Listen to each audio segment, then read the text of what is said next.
the year of 2020, a lot of Asian Republicans got attacked by stating themselves as a Republican. And during that time, I started a social club they call Asian Republican Club. And from then, I have a club, I gather all these Republicans together, just like a social club, where people can freely express themselves. And people like us have the same values. And later, we transformed from a social club into volunteer groups. We started to have different candidates locally to run for the campaigns. And especially, I offer office, I offer resources. And we have been helping and growing the Republican Party. And I have been a Republican for my whole life. I believe in the values, I believe in all these policies that were set up for. We always put American first. We always appreciate and the family values. This is what I'm standing for. And District 43 is a winnable seat. We have to make sure that we're going to win this seat, because right here at the center of the red wave. This is the reason why is because I've been growing the party with the Asian Republicans. As we know that this is the district with a lot of Democrat registered voters. However, since 2020, we have a lot of Democrats swinging and transfer to vote for Republican. That's why we have people are voting for Republican right now. At this seat, we have 60% of the vote actually voted for Lee Seven and Curtis Leroy. So this is very competitive seat, it's very winnable seat, and we cannot afford to lose this. And we have to make sure someone actually like me, love the city, and willing to contribute all the time to improve our city. And to all my Republican followers right here, we have to admit this. Republican Party has been fighting over the crumbs. Look at the Democrat Party. They have all the resources. They have volunteers, they have the money, they have the manpower. And look at Republican. We're always divided. We have to unite the party. If you want to win the seat, we have to unite the party and get all the resources that we have to make sure that all the Republican candidates to be elected. If we don't do that, we just like handing out the seat to Democrats. So that's why I'm here. I'm asking to all of you to spread the word to the families, to neighbors, or whoever you know that, ask them to come out to vote for Republican. And whoever can contribute to the campaign, it's just like you're helping and grow the party. And we need to do that.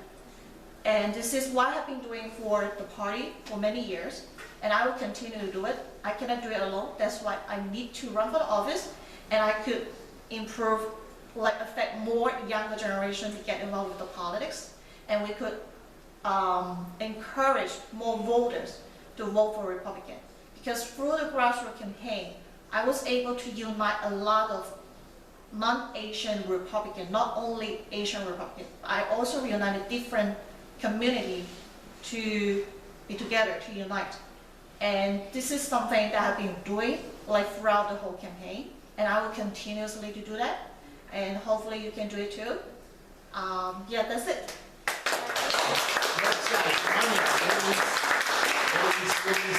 What's your website? If you want to contribute to my campaign, my website is supportying.com. Support? Support Ying, Y-I-N-G, yes. Yeah, who's your opponent? Who's the Democratic opponent? Susan John. She's a chair of staff of William Coulter office. Yeah. One more hand, everybody. Any other questions from the audience? Yeah, about my race. I want to ask you one question. Yeah. You know, in the Asian community, and in all of our communities really, women have a big problem, and I've always addressed this issue in something called postpartum depression. You know, when women have the children and something like that, and I see that there's no real funding for this, especially for the minority women like that. And they all have to go home to their husbands and hide and stuff. You need to be able to bring this. I mean, what are are you going to look into this? Are you going to try to get us more funding from the city council? We need help, because when the women go home depressed, they get, you know, mental illness. Again, mental health is a big problem in our city. Right, so mental health is a big issue right now, especially we have to help women. And I, as a role model to all the women right here in New York City, ensuring that as a mom, as a community activist right here, we always can work like coordinating to be a better person. Like, I know it's hard to be a woman because you have to take care of the job, you have to take care of the family, you have to take care of the children. And especially as you just mentioned, after like giving out the baby, some women have depression, and the family need to be aware of this. You need to take care of the feeling of the women. If you realize that she having depression, you have to reach out to mental health. You need to get a service. Yes, definitely we need to do on that. So the mental health service is not only with the people who are having drug or maybe alcoholic, but we also need to take care of the women, because these are the bunch of people at the backbone of the family to maintain the family and to take care of the children and the husband. Yes. Yeah, go ahead. Any suggestion on how to improve the life of the residents, at the same time maybe how to be able to stay within budget, or maybe even do more with less? You mean the budget for New York City. war? New York Okay, if you talk about the budget, we have to make sure we close the border. If you don't close the border, no matter how much money we have in the city, it never be balanced. Right. Okay, thank you.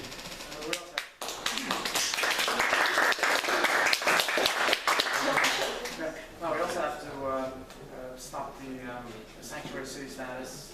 Also, there's a law that New York City is obligated to give anybody who walks into the city a Okay, bed. so you talk about sanctuary city. So sanctuary, the purpose is to protect all these asylum seekers over here cannot be arrested. So that was the purpose of the sanctuary city. However, right now we're abusing the sanctuary system. Sanctuary system doesn't mean that you come here to take the welfare of the city or from the state. This is totally different things. They are like misleading to all these asylum seekers come over here to take the welfare. For example, they have free food, they have free housing, they have free medical coverage, they have everything for free. Electric scooters? Yeah, everything for free. It doesn't make any sense. Driver's license also. Right, exactly.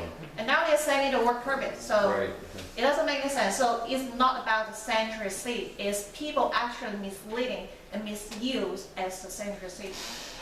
But as long as you have these laws that are so beneficial, they're gonna hear about it in that country, whether it's Venezuela, whether Right. it's Haiti, whether it's China, whether it's any place, Right. Muslim country, whatever. They're gonna hear it and say, why do I have to live here? I'm gonna just be illegal and just go to the Yes. border Yes. and get me to the border, and I'll pay off whoever it is that I have to pay off. And a lot of times, these guys are bad guys. They may say, okay, bring some drugs along with you and we'll give you a pass. We don't know what these people are. But as long as you have these laws that are gonna encourage people, it's not gonna stop. Right, so as a first generation immigrant, I understand why people want to come here, to immigrate here, because we all want to have better future. United States is one of the countries have freedom, and everybody's equal right here. This is the only right that I always dream of, and that's why I'm here. But the problem is, right now, the federal government is like sending out wrong message to all these people across, maybe outside border, wherever. They are telling them that you come over here, you have everything for free, and this is not fair because like as my family, we have family, maybe we have friends who are applying for the legal services to come over here, the light visa. They take like 10 years, sometimes like 15 years, they cannot get over here. But why all these people across the border, like 2 minutes, and then you can get all this free stuff, It's right? not fair. This is not fair for It our jumps the legal. line. Yeah. It jumps the line. Right. You know? Right, so we have to stop that, and we have to push our federal government to step in to stop this. If they close the border, we cannot help ourselves. Like New York City is running out of our own resources. We cannot do it like forever. Yeah, we're gonna have budget cuts next year, I think 10 to 15% at each. 15%. Yeah, 15%. Yeah, at each agency. So, hello police, hello, my tree is falling down, good luck. because the tree already hit my car already. What's your feelings about these electric bikes that are, it's like the Wild Wild West, in the sense of, should they be given licenses, meaning they should Yes. get a license to man these vehicles? Because truthfully, I think they're technically illegal, but they could sell them for some reason.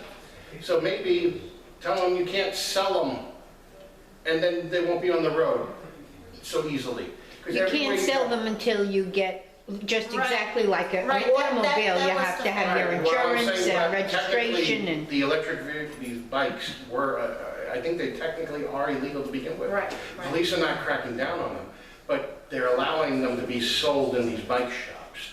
And these electric bikes are going up in flames left and right, you know, when they're driving them inside people's homes. There's fires everywhere because of these so-called environmentally friendly.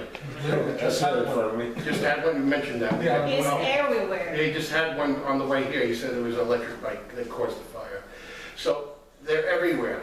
So my question to you is, you for making that these electric bikes, when you're elected to city council, push for a law to make a requirement that they get registered and have a license, because they don't seem to know, Insured. follow the road. Right. So right now, all these illegal mopeds and e-bike actually all over the street. And what And the sidewalk. yes, and our police officer cannot catch them because when they're in motion, they cannot chase all these e-bike riders. So this is like ongoing issue that are endangering the safety of our seniors and also our children, especially like when the mother like holding a stroller on the street or the sidewalk. This is totally not safe because one night when I'm walking with my husband on the street, one of the illegal moped almost jumped into us. So we might get hurt if we don't notice that. So I want to like propose a bill. Like I know that all these e-bike, they are registered with a serial number with the DMV. However, whoever go to the store to purchases, they don't have any license.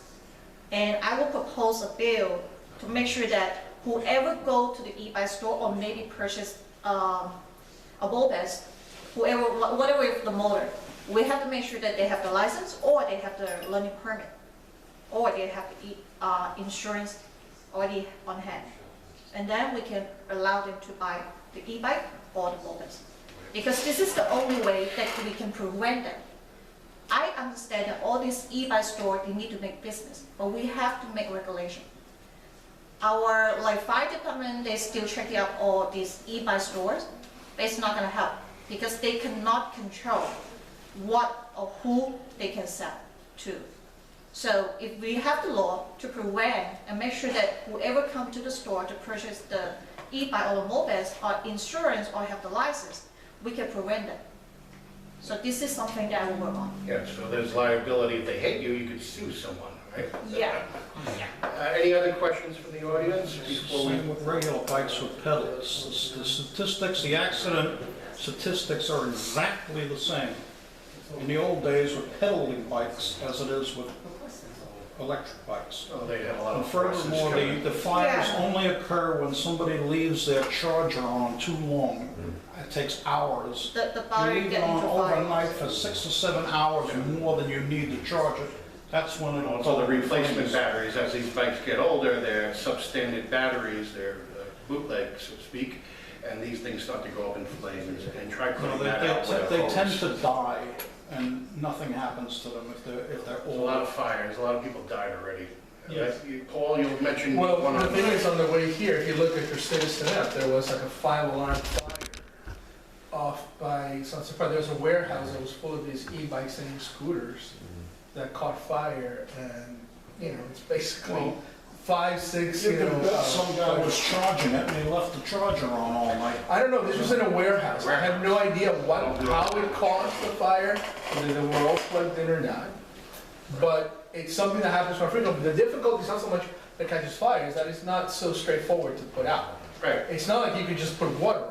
You gotta have special chemical, you gotta have special solvents to put out that fire. That's why electric vehicle crash, they say, it's one thing if you have a gas spill, that can burn off in the air, but if you have an electric vehicle, that, you know, that could be burning for hours and hours and I hours. believe the NYPD storage facility for like property went up in flames like last year.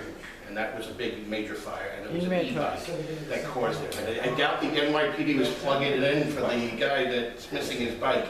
It just went up on its own. But you're also correct, though, plugging in, but we keep asking to convert to electricity without actually investing in the capacity, not only having enough juice, but in the transmission, the infrastructure to be able to withhold that type of, you know. So thank you. Any other questions? But if not, thank you again. I appreciate it.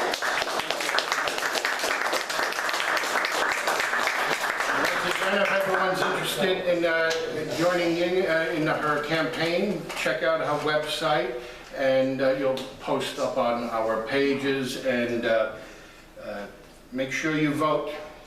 Make sure you vote. It's very important. With that being said, our next candidate, Paul Rodriguez.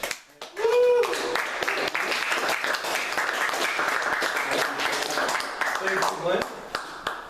Well, ladies and gentlemen, I like to be loud, so my name is Paul Rodriguez. I am the Republican Conservative Party candidate for City Council in the 38th District. Now, many of you know me, but for those of you who don't, last year I was the candidate for New York State Controller, and along with Lee Zeldin and Michael Henry and all of these guys. A year before that, I ran for New York City Controller, only on the Conservative Party line. That was sort of my jumping in back into politics. Many, many years ago, I used to be involved in politics. I'm a past president of the New York Republican Club, and I actually ran for Congress in 2004. That was the first time I had ever run for office, and then I got married again, started having kids, moved away from everything until seeing the utter craziness and absurdity that our country has become and our political system has become for a few years, but definitely it was such a stark contrast in 2020 that I said I want to start getting active again. I wasn't expecting to run for office yet, but I wanted to start getting active again.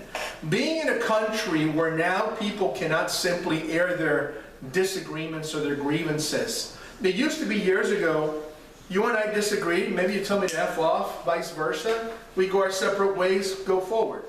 Nowadays, I disagree with you. I need to destroy your character, your livelihood, your bank accounts. I gotta basically turn you into a Nazi, even if I have to act like a Nazi in order to do so. That's the craziness of this country right now. And right now you have people on the other side who feel that the only way to rescue democracy, supposedly, is to undermine it. Is to undermine free speech. Is to silence opposing ideas. In other words, again, in order to hold back fascism, we must become fascists because, you know, we have good intentions. I mean those people, they say, we have the truth on our side. But, you know, there's this saying that says, the road to hell is paved with good intentions. And those fanatical people who believe that they have the good intentions are willing to do anything to their fellow human beings in order to achieve that objective. But let me take a step back from that. So why am I running for City Council? Now, I ran for the controller offices because I had been a banker, financial professional for almost 30 years. And that's how I was recruited into running for those positions. But in here, it turns out that after the 2022 elections were over, I said, hey, Paul, would you be interested in perhaps running for City Council? I said, yeah, maybe a little bit down the road. Give me a time to recover from all of these things. And I said, and plus I wasn't really thinking about running against Justin Brannan, who was my city council person at the time. And he goes, oh, no, it's not Justin Brannan anymore. See, with the redistricting that happened, the 38th district got rid of a lot of, I guess, the hipsters up in Park Slope. And now they added a big chunk of Dyker Heights. And then, of course, the certain Asian parts that are not in the 43rd. We have a little bit of Borough Park with Maimonides there as the border. So now we have a district that went from very heavily Democratic, where the incumbent would win, or forget the incumbent, my opponent, which I will talk about in a moment, won with about 85% of the vote. mind you, keeping in mind that the total vote was only about 11,000 people. But they typically win 85, 90% versus whoever else is on